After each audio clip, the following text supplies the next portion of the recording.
اعوذ باللہ من الشیطان الرجیم بسم اللہ الرحمن الرحیم اللہم صلی علی محمد و علی آل محمد۔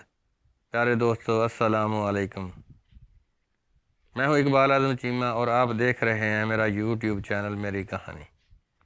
دوستو آج کی میری اس کہانی میں آپ کے سامنے ایک مسلم مجاہد کی زندگی کے چند واقعات رکھنے والا ہوں۔ وہ کون تھا؟ یقیناً آپ اس کے بارے میں جاننا پسند کریں گے۔ صحرا کا شیر، جی ہاں، اسے دنیا اسی نام سے جانتی ہے۔ اگر آپ بھی اس کا نام جاننا چاہتے ہیں تو میری اس ویڈیو کو آخر تک ضرور دیکھیں، اور اگر آپ کو میری یہ کہانی پسند آئے تو میرے چینل کو سبسکرائب کر لیں تاکہ میری ہر آنے والی ویڈیو کا نوٹیفیکیشن آپ کو بر وقت مل سکے۔ وہ جس نے دشمن کو 20 سال تک صحراؤں، ریگستانوں اور بیابانوں میں ناخن چنے چبوائے تھے، جس نے اللہ کا شیر بن کر طاقتور اور غالب دشمن کو اپنا شکار بنا لیا تھا، وہ جو نت نئے انداز میں دشمن پر جھپٹتا اور پلٹتا کہ دشمن کے اوسان خطا ہو جاتے۔ شہروں، دیہاتوں اور ریگستانوں میں اسی کا حکم چلتا تھا اور اس کی ایک آواز پر پوری قوم لبیک کہتی تھی۔ وہ جس نے دشمن سے کہا تھا کہ یہ جنگ ہم جیت جائیں گے اور تم ہار جاؤ گے، اگر یہ جنگ ہم تم سے نہ جیت سکے تو ہمارے بچے تم سے جنگ کریں گے، اگر وہ بھی نہ جیت سکے تو ان کے بچے تم سے جنگ کریں گے، اور یہ جنگ اس وقت تک جاری رہے گی جب تک تم ہار نہیں جاتے اور ہماری سرزمین چھوڑ کر چلے نہیں جاتے۔ اور پھر تاریخ نے اس عظیم لیڈر کے سنہری الفاظ کو عملی جامہ پہنا کر تاریخ کا حصہ بنا دیا۔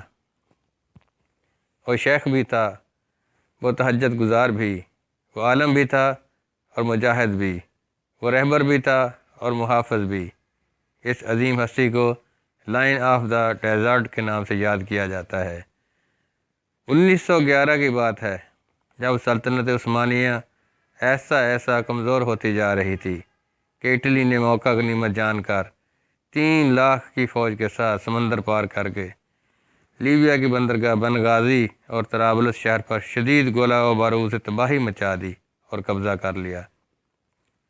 سلطنت عثمانیہ کے لیبیا میں موجود رہے سہے فوجی بھی پسپا ہو گئے، اگرچہ لیبیا کے قبائل چھوٹی چھوٹی ٹولیوں میں اطالوی فوجیوں کے خلاف برسر پیکار تو ہو گئے، لیکن انہیں اس کڑے وقت میں ایک ایسے رہنما کی ضرورت تھی جو ان کی ڈوبتی ہوئی کشتی کو سہارا دے سکتا، جو ان کے ٹوٹے ہوئے پروں کو طاقت پرواز دے سکتا۔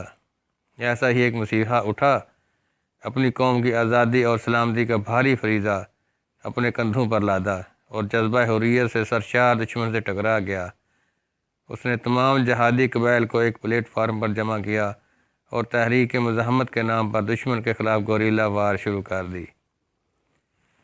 اطالوی فوج، جو اس وقت دنیا میں ناقابل شکست فوج صبر کی جاتی تھی، اس نے ایسی زبردست اور تکنیکی حملے شروع کر دیے کہ اطالوی فوج خوف میں مبتلا رہنے لگی۔ وہ ان پر گھات لگا کر حملہ کرتا، ان کے فوجی مار دیتا، ان کے اسلحہ ڈپو تباہ کر دیتا، ان کی سپلائی لائنز کاٹ دیتا اور ان کی افواج کی نقل و حرکت پر گہری نظر رکھتا۔ چھوٹی چھوٹی ٹولیوں میں مجاہدین آ کر ان پر اچانک حملہ کرتے، انہیں شدید نقصان پہنچاتے اور پھر گھاٹیوں میں غائب ہو جاتے۔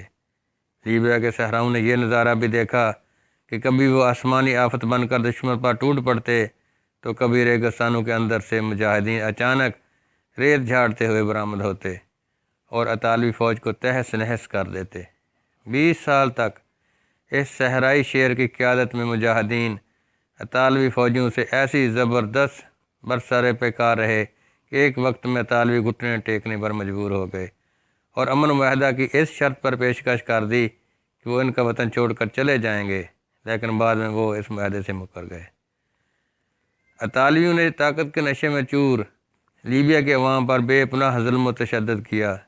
وہ نوجوانوں کو اس تحریک مزاحمت میں شامل ہونے کے سبب انہیں گھروں سے نکال کر عقوبت خانوں میں لے گئے۔ ان عقوبت خانوں میں ان پر شب و روز ظلم کے پہاڑ توڑے، عورتوں کی عصمت دری کی، لیکن پھر بھی اس کی تحریک جاری رہی کیونکہ وہ خون بن کر عوام کی رگوں میں دوڑ رہا تھا۔ اطالویوں نے انہیں زیر کرنے کے لیے ہر حربہ استعمال کیا، لیکن بے سود۔ بالآخر 11 ستمبر 1931 کو ایک جاسوس کی مخبری پر اس کو ان کی پناہ گاہ میں 40 مجاہدین سمیت گھیر لیا گیا۔ جنگ ہوئی جس میں مجاہدین شہید ہو گئے جبکہ وہ گرفتار ہو گئے، تو ان پر اٹلی کی ایک فوجی عدالت میں مقدمہ چلا اور صرف 3 دن کے بعد انہیں سزائے موت سنا دی گئی۔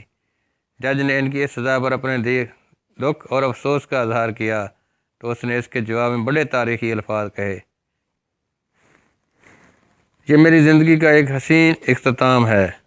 اس دوران جنرل نے یہ پیشکش کی کہ اگر وہ مجاہدین کو ہتھیار ڈال دینے کا حکم دیں تو انہیں اسی وقت بہت بڑے انعام و اکرام سے نوازا جائے گا اور ہر ماہ ہزاروں روپے پینشن بھی دی جائے گی۔ اس کے جواب میں اس نے کہا کہ تم اور تمہاری پوری حکومت مل کر بھی مجھے نہیں خرید سکتے۔